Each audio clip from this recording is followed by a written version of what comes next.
2003. Tras una invasión rápida y mortal, las fuerzas militares americanas ocuparon Irak. Uno de los regímenes más brutales del siglo XX había llegado a su fin. Ladies and gentlemen, we got him.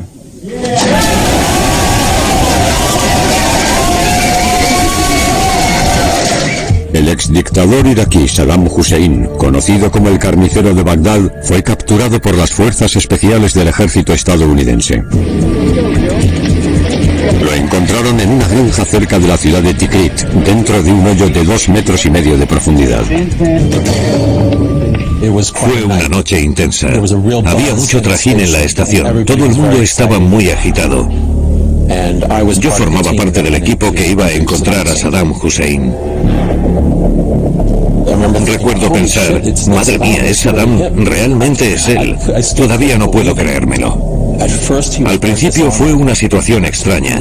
Esperabas encontrarte al carnicero de Bagdad y te encuentras a alguien encantador y muy humano. Con el tiempo, debo decir que cuanto más conocías a Saddam, menos te gustaba. Y más veías a esa figura desagradable, brutal, horrible y aterradora. Saddam era despiadado, feroz y violento en muchos aspectos. Fue uno de los líderes más violentos de la historia. Se salió con la suya, porque fue capaz de que su pueblo le jurara lealtad. Saddam Hussein gobernó Irak con puño de hierro durante más de 30 años. Para mantener el poder durante tanto tiempo usó el miedo, la intimidación y la violencia como pocos dictadores en la historia. Se creía invencible. Un gobernante lo suficientemente fuerte como para enfrentarse a otros países y ganar. Pero ¿cómo llegó Saddam a la cúspide del poder absoluto para luego perderlo todo?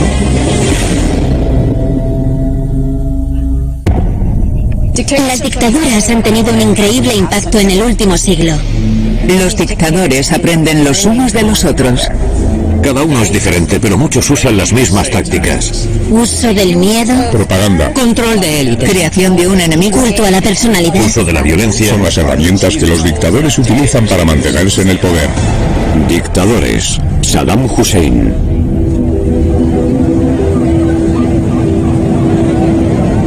De abril de 1937. En el desierto árabe en el centro de Irak, Saddam Hussein nació en una familia de campesinos pobres y sin tierras.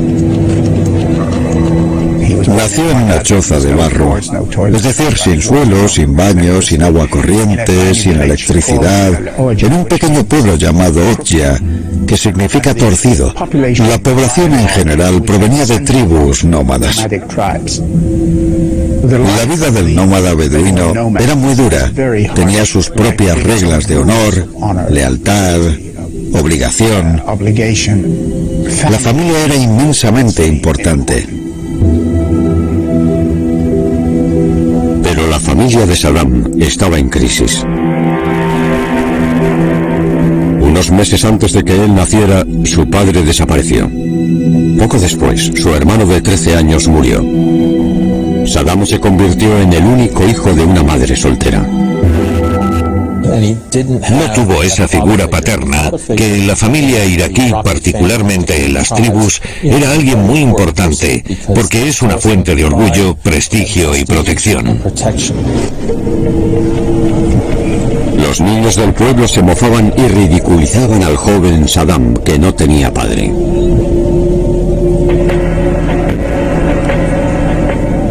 O lo asumes o luchas. Y él sin duda luchó. Saddam usó su gran altura y fuerza para defenderse.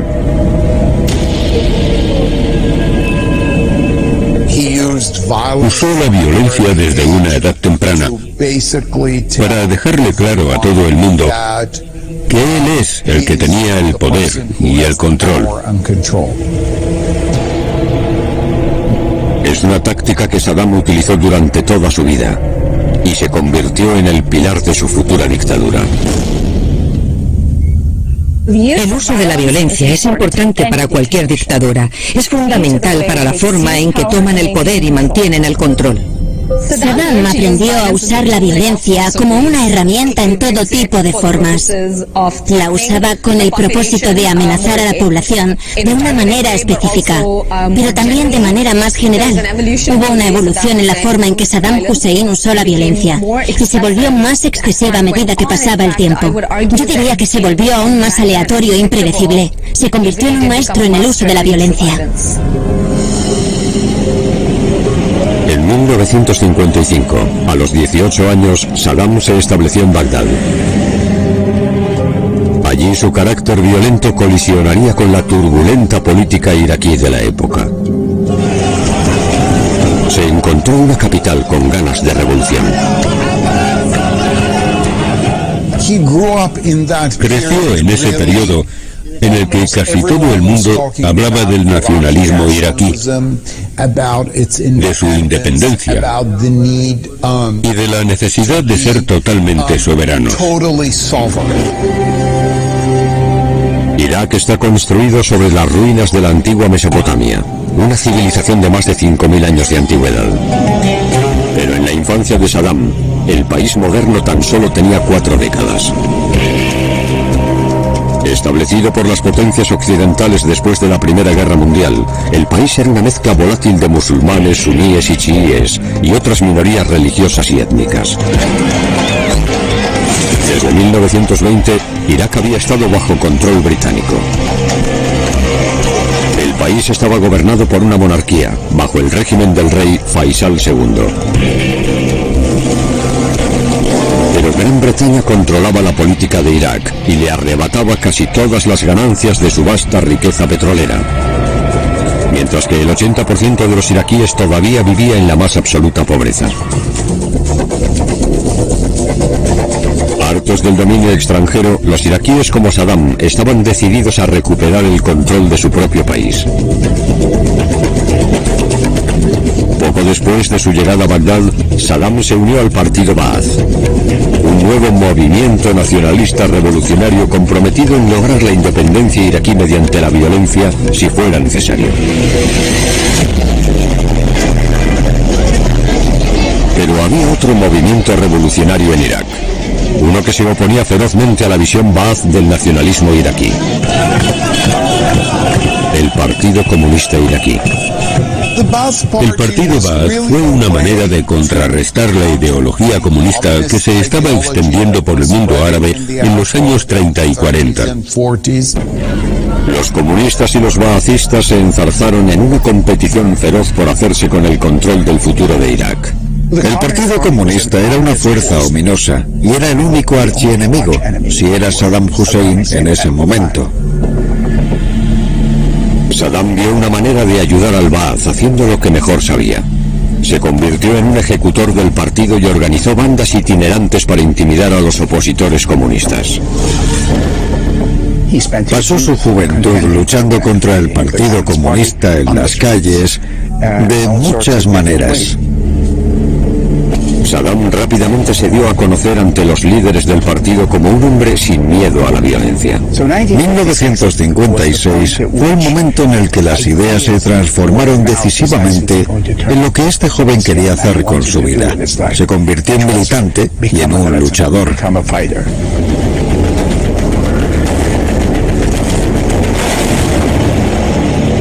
Luego, en 1958, un suceso dramático se convirtió en una oportunidad para Saddam.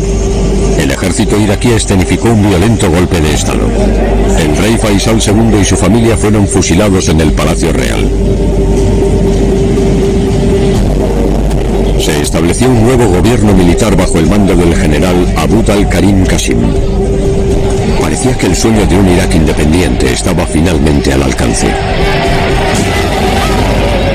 Saddam, como el resto del partido Ba'ath, salió a la calle a celebrarlo inmediatamente después de la revolución de 1958. Pero casi de inmediato, el partido Ba'ath quedó atrapado en una lucha de poder con el nuevo gobierno. Había elementos del partido que pensaban que iban a tener más voz en el gobierno. Se dieron cuenta de que el ejército los estaba congelando. Para Saddam y sus camaradas, la traición final llegó cuando Qasim formó gobierno con su eterno enemigo, el Partido Comunista Iraquí. El partido Ba'ath creía que solo le quedaba una opción: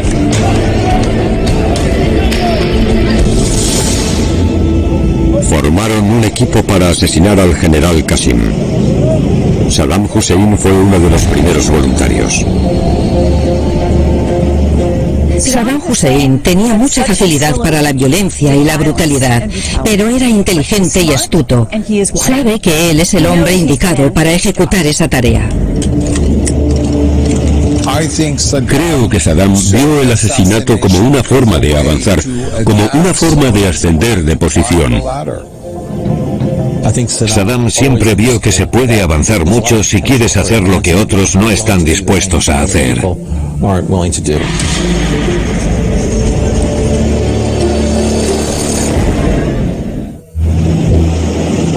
7 de octubre de 1959. Saddam Hussein tenía 22 años y había utilizado la violencia para ascender en las filas del partido Ba'ath. Y estaba a punto de usar la violencia en un nivel completamente nuevo. Saddam y un pequeño equipo de camaradas conspiraban para asesinar al nuevo líder iraquí, el general Qasim. Atacarían su caravana a plena luz del día en la avenida más transitada del centro de Bagdad. Para Saddam, este fue un punto de inflexión en el camino hacia el poder. Un momento que luego utilizaría para construir una imagen heroica de sí mismo y justificar su dictadura. La creación de mitos es una estrategia comúnmente utilizada por muchos dictadores, porque quieren parecer más heroicos, más valientes, mejores que la gente normal. En el caso de Saddam Hussein, utilizó una historia real para hacer creer a la gente que él era especial y que nació para ser su líder. Parte de la mitología de Saddam se basaba en el plan de asesinato contra el general Qasim. Con el tiempo, la historia se transformó en una celebración de su heroísmo y años más tarde, incluso se convirtió en una película. Se emitía en la televisión iraquí. Saddam y sus camaradas protagonizaron un atrevido ataque contra la comitiva automovilística presidencial.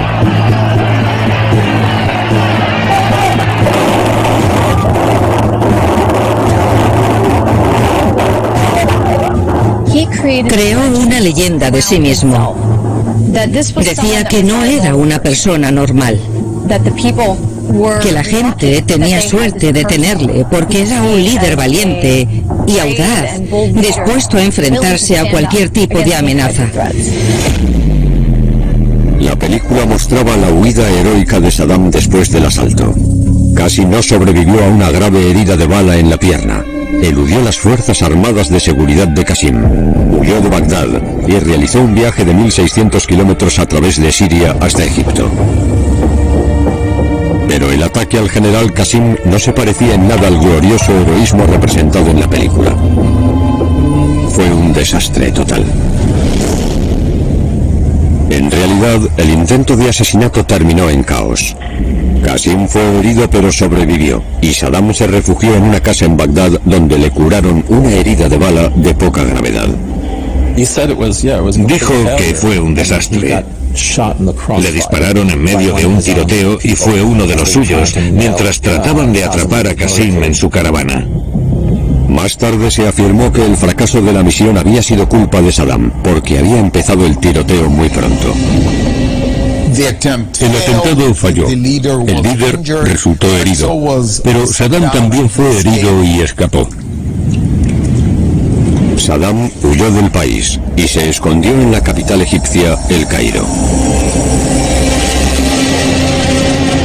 Pero ahí es donde comenzó a construir el mito de su propio destino heroico. Presentó su propia versión de lo que sucedió, que era un guerrero intrépido que casi derriba un régimen y escapa para seguir luchando. Eso sella su percepción dentro del partido. Él es el matón, el luchador callejero por excelencia, el hombre que entiende de armas. Fue esta reputación de creación propia la que impulsaría a Saddam al máximo poder en Irak. 9 de febrero de 1963. Mientras Saddam aún estaba en el exilio, los partidarios del partido Ba'ath mataron a tiros al general Qasim y se desencadenó una lucha de poder de 5 años. Saddam regresó a Irak. Más tarde, en 1968, el partido Ba'ath finalmente se alzó triunfante y tomó el poder bajo el mandato del primo de Saddam, el presidente Ahmed Hassan al-Bakr.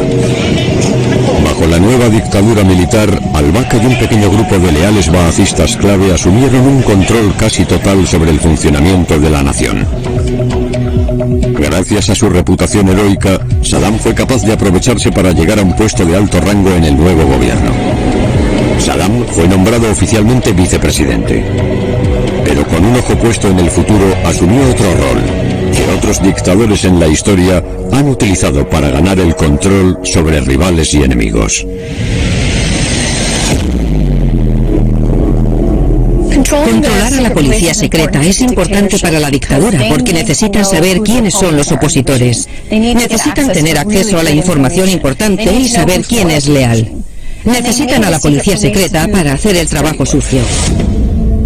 El nuevo aparato de seguridad de Saddam, conocido como el Mukhabarat, sería luego comparado con la Gestapo, la infame y brutal fuerza de policía secreta del régimen nazi de Adolf Hitler.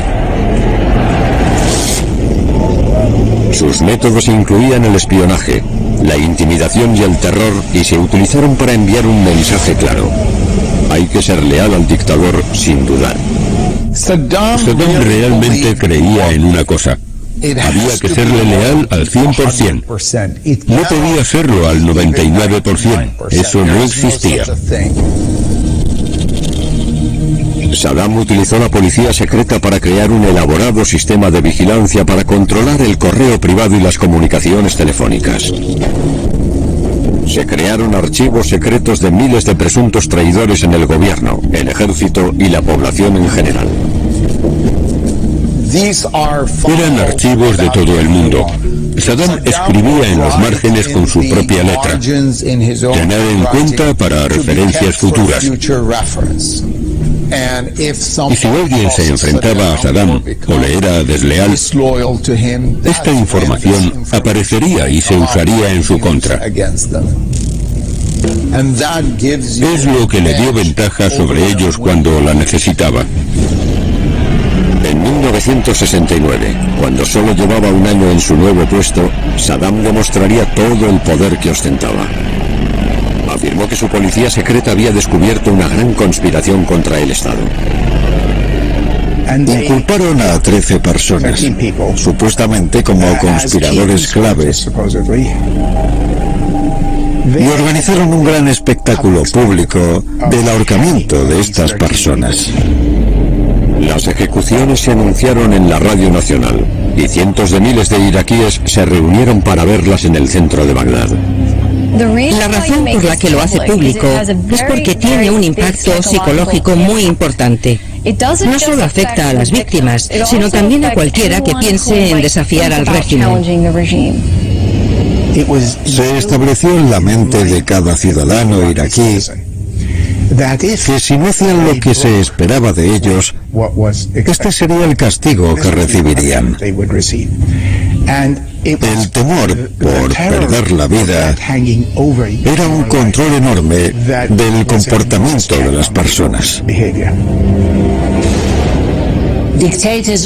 Los dictadores siempre quieren crear la sensación de que podrían cogerte. Si haces algo mal, tu madre podría ser interrogada. Quieren infundir miedo como norma general. A finales de los 70, como vicepresidente y jefe de la policía secreta, Saddam consolidó un control casi total sobre Irak.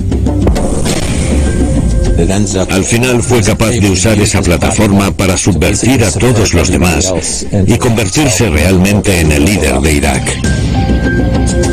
Pero a pesar de todo su poder, Saddam todavía era vicepresidente y esperaba la oportunidad de reclamar su lugar como el gobernante absoluto de Irak. Después de más de una década como vicepresidente iraquí y jefe de la policía secreta, Saddam estaba listo para dar el último paso hacia el poder. 16 de julio de 1979. El presidente Ahmed Hassan al-Bakr dimitió, dejando paso a su segundo al mando. Con solo 42 años, Saddam Hussein se convirtió en el líder indiscutible de Irak. Se movió rápidamente para enviar un mensaje a cualquiera que pudiera desafiar a su nueva dictadura, especialmente a su mayor amenaza potencial, la élite gobernante del país. La mayoría de las veces, los dictadores son expulsados por un golpe o algún tipo de desalojo o expulsión de la élite. Por eso, las élites realmente son clave. Son el gran obstáculo para que los dictadores se mantengan indefinidamente en el poder.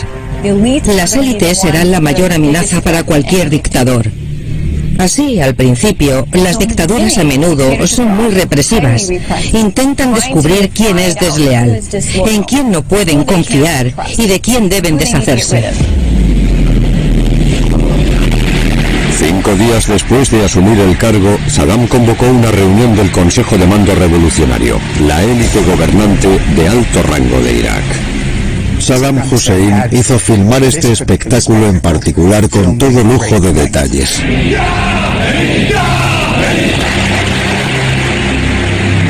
Saddam citó información que había adquirido de la policía secreta y afirmó que había descubierto una conspiración para derrocar a su nuevo régimen.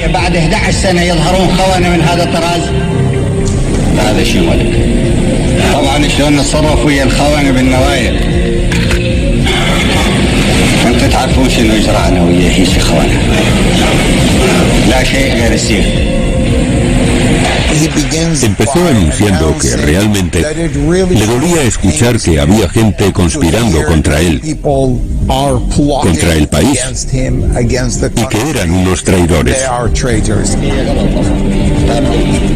Un informador iba leyendo los nombres de los traidores sospechosos. A medida que se leía cada nombre en voz alta, un hombre era expulsado del auditorio y arrestado por la policía secreta.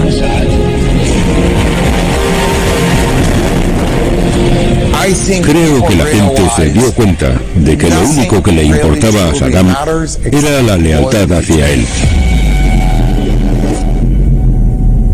En un giro inesperado, Saddam obligó a los funcionarios gubernamentales restantes a ejecutar personalmente a sus compañeros arrestados.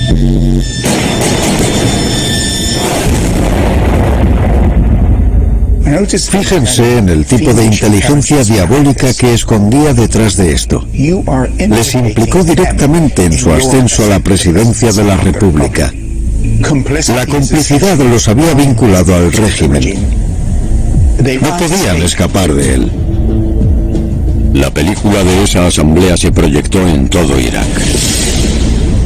Esto envió un mensaje muy claro de que si no le eras leal y no le dabas tu apoyo eterno, te mataría.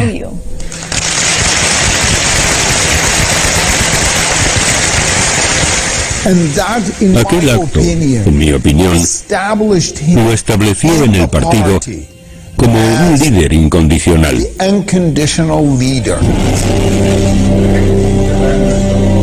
Saddam se había basado en el miedo y la violencia para establecer su autoridad sobre las élites, pero para ganar su apoyo continuo tenía que emplear un estilo más suave. Ningún dictador puede sobrevivir solo con la represión. Tiene que dar una de cal y una de arena. Saddam empezó a usar fondos públicos para mantener a la clase dominante feliz y obediente. Casi todos en el círculo interno de Saddam, incluidos sus asesores políticos más cercanos y un pequeño ejército de guardaespaldas, recibieron un automóvil de lujo. Las personas que rodeaban a Saddam eran muy leales y tenían razones para serlo porque su bienestar y el de sus familias estaba relacionado con el bienestar del régimen. Con la lealtad de las élites asegurada, Saddam sabía que también tenía que poner al público iraquí de su lado. Aprovechando la creciente riqueza petrolera de Irak, Saddam financió una serie de programas económicos y sociales diseñados para beneficiar a los ciudadanos de a pie. En general, se podría argumentar que este fue el periodo en el que el pueblo iraquí se benefició realmente del inmenso progreso económico. Empezó a entrar mucho dinero que se utilizaba en infraestructuras. Saddam también recortó impuestos, proporcionó atención médica gratuita y universal, educación universitaria gratuita e incluso tomó medidas para mejorar la igualdad de sexos. Ese es el empoderamiento que le dio a las mujeres. Cada vez más mujeres se apuntaban a las universidades y tenían más oportunidades de empleo. Creía que si ganaba el apoyo de las mujeres, tendría al 50% de la población. Sobre todo, Saddam quería que el pueblo viera su dictadura como una forma de tener una nación más moderna y próspera. Muchas personas querían estabilidad, predictibilidad, querían estar seguros de que iban a ser atendidos, y eso es algo que proporcionan las dictaduras. Esto realmente aseguraba que las masas sentían que existe la necesidad de esa dictadura. Con tanto puño de hierro y mano tendida, Saddam había ganado el control sobre la élite iraquí y el público en general.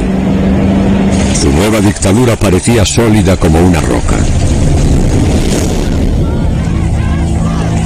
Pero en 1980 apareció un nuevo peligro en el horizonte, uno que amenazaba directamente su gobierno.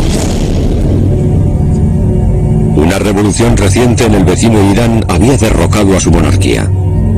En su lugar, se había establecido una nueva república islámica bajo el líder musulmán radical, el Ayatolá Khomeini. El ascenso de Khomeini en Irán fue muy perturbador para él, debido a la extrema filosofía religiosa. El Ayatolá creía en la regla teocrática. Irán y todo el mundo árabe debían estar regidos estrictamente por la ley religiosa. Khomeini llamó públicamente a una revolución en Irak. Instó a los iraquíes chiíes a levantarse contra el régimen de Saddam y construir una nueva república islámica. Fue un desafío que Saddam no podía ignorar. En respuesta, recurrió nuevamente a su táctica de dictador más confiable: el uso de la violencia. Pero sería violencia a una escala que iba más allá de cualquier cosa que hubiera intentado alguna vez. Esta vez sería una guerra. Planeó un ataque preventivo audaz. Su objetivo: eliminar al Ayatolá antes de que éste lo eliminara a él.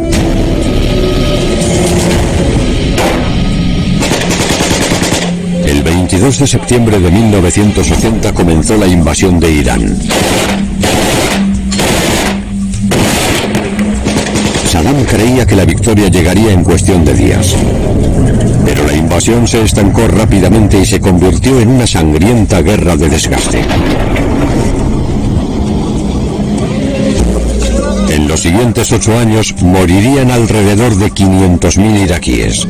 Casi todas las familias iraquíes sufrieron una pérdida personal. Para Saddam, la guerra con Irán había debilitado su control del poder en casa.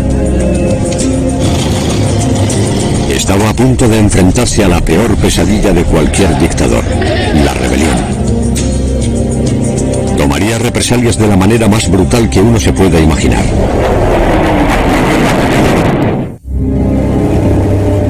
Marzo de 1988. La guerra de Saddam Hussein con el vecino Irán y su intento de derrocar a su enemigo, el Ayatolá Khomeini, se había convertido en un sangriento cenagal, y su régimen se había debilitado. Los kurdos, una de las minorías étnicas más grandes de Irak, aprovecharon la oportunidad y se levantaron contra la dictadura. Tomaron la ciudad de Halabja, cerca de la frontera con Irán. En respuesta, Saddam recurriría a la violencia una vez más. Pero esta vez ejerció una violencia extrema con un doble propósito: aplastar una amenaza inmediata y disuadir a las futuras amenazas. El terror es el uso indiscriminado y arbitrario de la fuerza que puede infundir miedo a las personas. Ese miedo puede ser usado por el dictador para conseguir sus objetivos. El terror es el tipo de violencia brutal única que las personas tienden a recordar y deja un recuerdo duradero en las mentes de las personas. El 16 de marzo, Saddam ordenó a sus comandantes militares aplastar la rebelión kurda. La Fuerza Aérea lanzó un ataque contra Halabja. Un kurdo iraquí de 11 años, Kamaran Heida, se refugió solo en un refugio antibombas. Halabja temblaba con las explosiones de las bombas, los gritos, la gente corría. Pero las bombas no eran convencionales, llevaban gas venenoso. Hombres, mujeres y niños sucumbieron a la intoxicación por ácido cianhídrico. Fue una muerte rápida, pero horrible. Después del ataque, Kamaran Heida salió a buscar a su familia y vio lo que había hecho el ejército de Saddam. No podía levantarme. Gateé. Tristemente, gateé por encima de algunos cadáveres, incluida a mi madre. Mi hermano y mi hermana estaban abrazados a la cabeza de mi hermano, Rewar, y murieron juntos.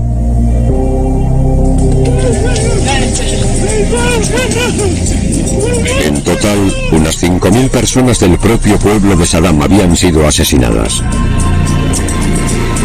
Otras 10.000 estaban gravemente heridas. Como Saddam pretendía, el horrible ataque resolvió dos problemas para su régimen. Le recordó a los iraquíes el precio a pagar por la rebelión y envió un poderoso mensaje al enemigo mortal de Saddam, Irán.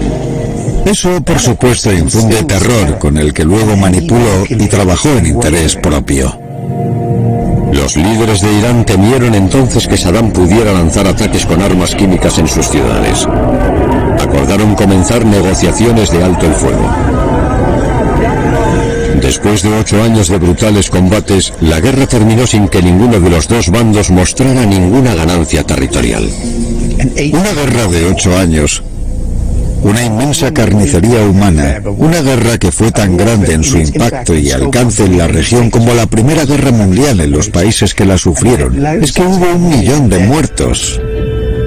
A pesar de las terribles pérdidas, la dictadura de Saddam sobrevivió intacta a la guerra. Pero se enfrentaba entonces a un nuevo problema. La guerra había dejado a su régimen casi en la bancarrota. Aquello fue realmente un gran problema. Saddam nunca necesitó tanto dinero como en 1988. Para resolver el problema, Saddam comenzó a esbozar un plan audaz: invadir y anexar otro país vecino, Kuwait. Creía que las reservas de efectivo y petróleo de Kuwait podrían apuntalar la economía iraquí en crisis y fortalecer su régimen. Pero fue un movimiento que pondría en peligro todo lo que había conseguido hasta el momento. Estaba a punto de luchar contra los militares más poderosos del planeta.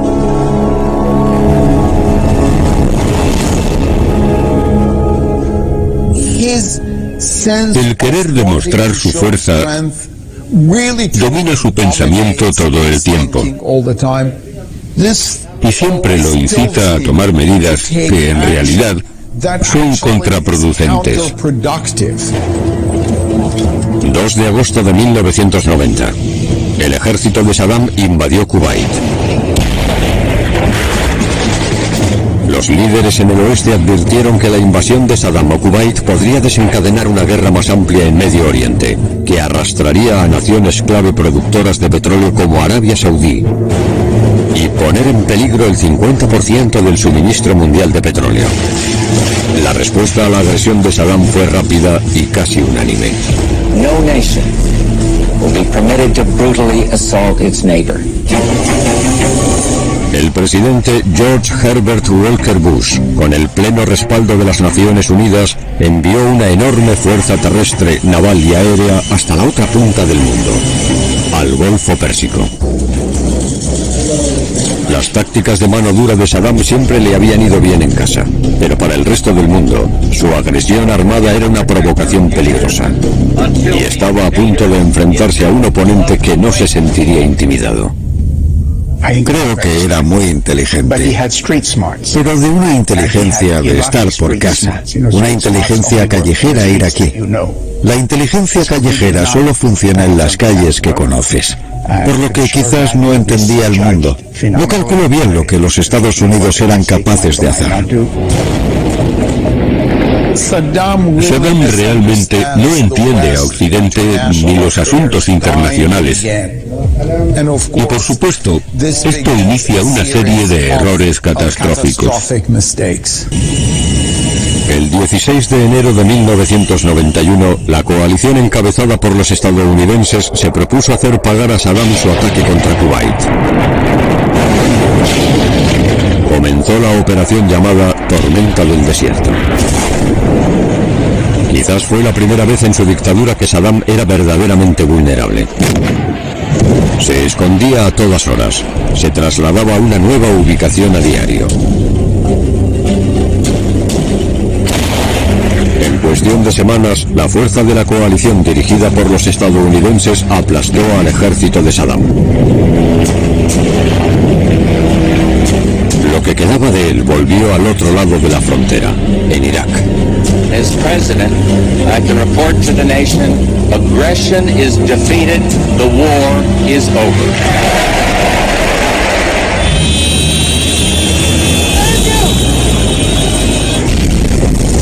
Pero Saddam tuvo mucha suerte y le dieron un descanso.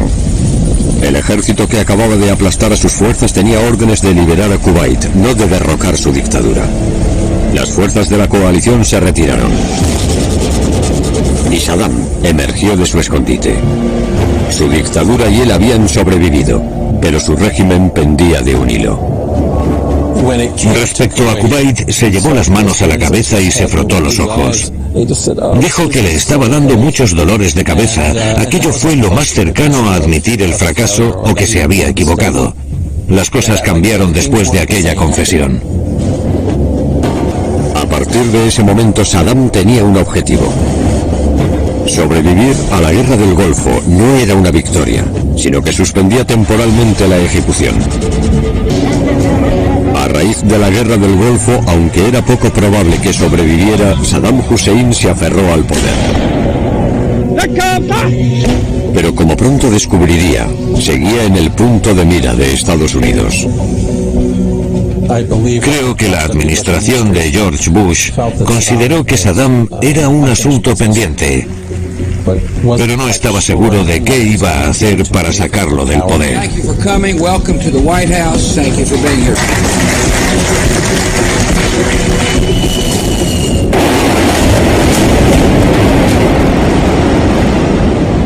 El 11 de septiembre fue la gota que colmó el vaso.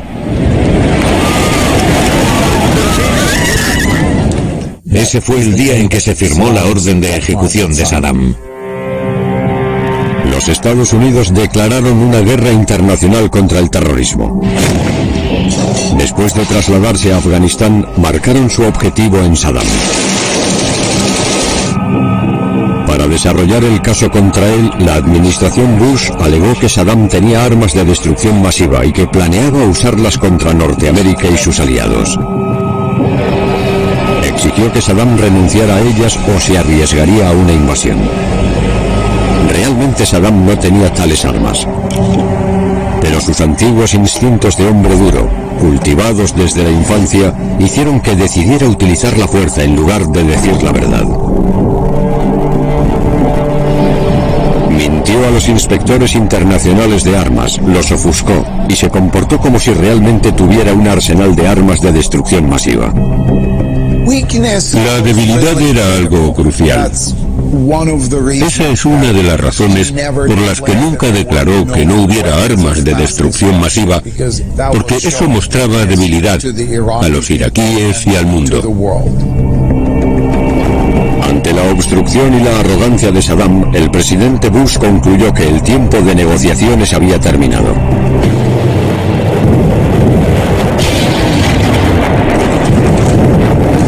El 20 de marzo de 2003, las fuerzas estadounidenses y británicas lanzaron la Operación Libertad para Irak, un ataque masivo aéreo y terrestre. A diferencia de la Guerra del Golfo, esta fue una invasión sin restricciones con un único propósito: derrocar a Saddam y su régimen.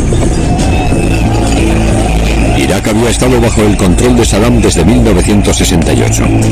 Entonces, tras 35 años brutales y sangrientos, su gobierno finalmente había llegado a su fin. Pero incluso ante la derrota total, Saddam se negó a darse por vencido. Una vez más, se volvió a esconder.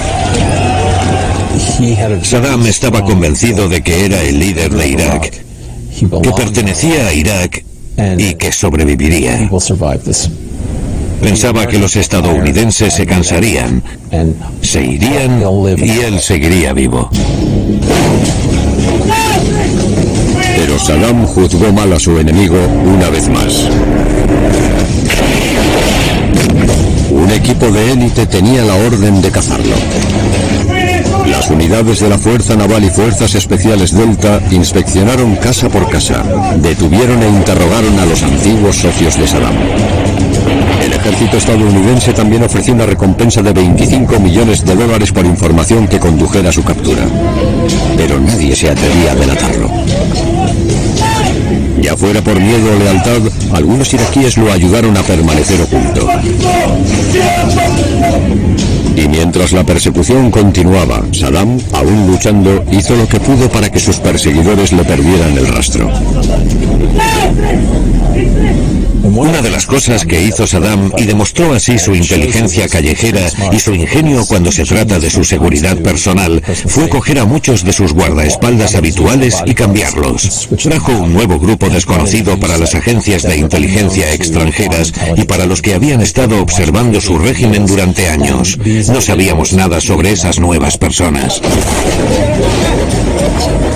Después de 9 meses de búsqueda, alrededor de 600 operaciones contra posibles objetivos y más de 300 interrogatorios, el equipo de trabajo realizó un gran avance.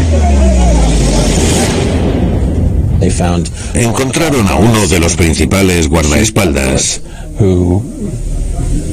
que decidió entregarle a cambio de la suculenta recompensa. 13 de diciembre, a las 20:30 horas de la tarde, gracias a las indicaciones del jefe de guardaespaldas, las fuerzas especiales norteamericanas descubrieron el escondite de Saddam. Lo encontraron en un hoyo en el suelo, a solo 16 kilómetros de su lugar de nacimiento. Irónicamente, su vida se había cerrado en un círculo. Fue una noche intensa. Había mucho trajín en la estación. Todo el mundo estaba muy agitado. Habíamos recibido un mensaje de que los militares pensaban que tenían a Saddam Hussein, pero no estaban completamente seguros. Y fue entonces cuando me pidieron que lo identificara. En cuanto lo vi, supe que era él. Incluso frente a un ejército estadounidense fuertemente armado, Saddam aún creía que tenía una salida. No mostró ningún signo de ser humano. Aunque todo estaba en su contra, no parecía sentir pánico. Aún tenía la sensación de que era presidente de Irak. En el fondo, creo que siempre tuvo la esperanza de seguir siéndolo. Creyó que los estadounidenses entrarían en razón y sería capaz de cerrar un trato. Y creo que en el fondo todavía esperaba un milagro. Acusado de crímenes contra la humanidad, Saddam fue juzgado públicamente en un tribunal iraquí, pero se mostró desafiante hasta el final. Criticó al tribunal, incluso cuando le declararon culpable de todos los cargos y le sentenciaron a muerte.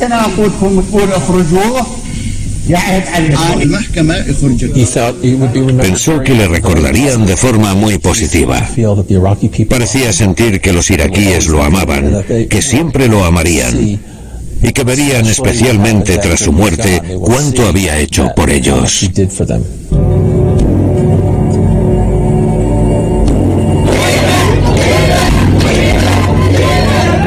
30 de diciembre de 2006. A los 69 años, Saddam Hussein protagonizó el mismo destino brutal que les había dado a tantas de sus víctimas.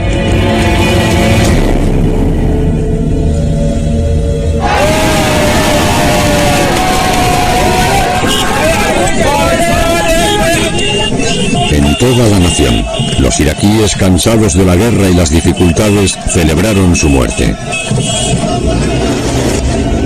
Saddam Hussein fue el típico dictador de mano dura. Su implacable uso de la violencia, el terror y el miedo lo ayudaron a crear una de las dictaduras más duraderas del siglo XX.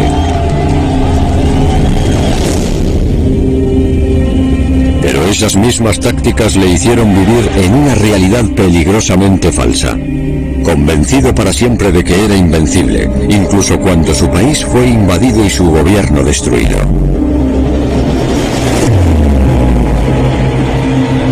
Irak quedó pendiente de reconstrucción bajo una ocupación dirigida por los estadounidenses. Hoy en día, el país todavía lucha contra su historial de división, violencia y dictadura. No se puede entender nada de lo que sucede en Irak sin darse cuenta de que la sombra de Saddam se cierne en todos lados. Está en todas partes. Su legado sigue vivo. Esa es una de las cosas más notables de las dictaduras.